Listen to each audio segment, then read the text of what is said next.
Here with UFC President Dana White. 10:55 a.m. 5 minutes to go. Neither of you guys in your main event have made weight. What's going through your head? This is this is typical lately. There's always some type of fire drill, leading into some of these events. I was confident. Cormier's a guy who's been making weight forever. The guy's 38 years old. I don't know if he's ever missed weight. Rumble came in super light. He's leaner than I've ever seen him. Well, since he was 170. The 170. Yeah, since he was 170. But, well, here's the deal. The way that works is if Cormier doesn't make weight, he loses the title. And if if they fought, AJ could win and win the title. Cormier could win and not win the title. So, fight was still going to go on. So he shed 1.2 pounds in 90 seconds, it seemed. He claimed that something was wrong with the scale, ended up making weight, and then we learned later that there's, a stipulation in the NYSAC that you can re-weigh in within 2 hours. You got to remember. Do you think that the optics of it are kind of bad, though, that he came back 90 seconds later and made weight? Well, you got to remember, we are under Athletic Commission rules here, and, they're different everywhere we go. And, yeah, he could have had 2 hours to make weight. Listen, I trust the commission. They oversee us. I don't oversee the commission. So if the commission says, hey, he went back and did whatever he did and came back and weighed, who am I? Right. Well, since July of last year, you've been getting asked the same question. Have you spoken to Jon Jones yet? I'm guessing this is the weekend where it happens, correct? I think you're right. Yeah, he's going to be here tomorrow. And what do you plan to talk to him about? I mean, he recently said, actually, in Flow Combat today, they interviewed him, and he said he's not sure if he wants a tune-up fight or a title fight. Is that news to you? No. Listen, the guy's been out for a while. You know what I mean? He's fought one time. He had that fight with OSP, and I would not be opposed to him having a tune-up fight. Tune-up fights are scary, though.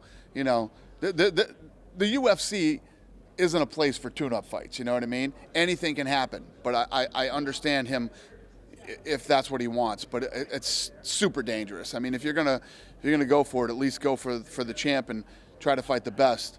Because if you end up going in for a tune-up fight and you don't win that one, that's not good. Right. And in Canada, we're waiting with bated breath for a date for GSP and Bisping. Is it getting any closer to either being July, September? I keep hearing both of those as rumors. Me too. I'm anticipating and anxiously waiting for a date too. So we're waiting. There's some things that we have to wait for. I'm assuming probably another week I should have a date. And if it's up to you, it's going to be an International Fight Week? If it's up to me, it will be in Vegas, yes, July 8th.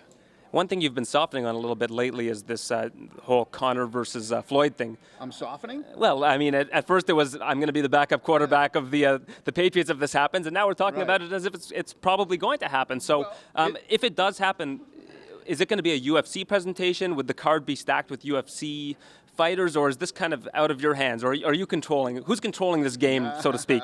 You must have watched First Take this morning on ESPN. Listen, nothing happens that I'm not, that I'm not in control of.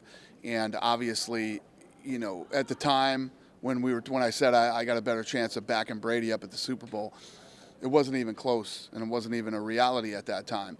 And as I start looking at this thing, I sat down, I talked to Conor, and if you really look at it as a human being, forget the UFC and all this other stuff, how could I deny this kid this opportunity that he really wants and Floyd really wants?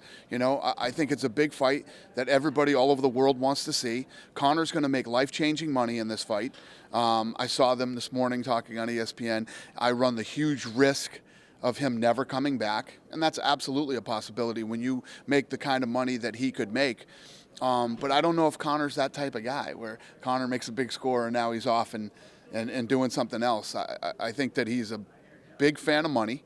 He's a huge fan of winning and cementing his legacy. And we'll see how this thing plays out, but I cannot deny him the opportunity for this fight.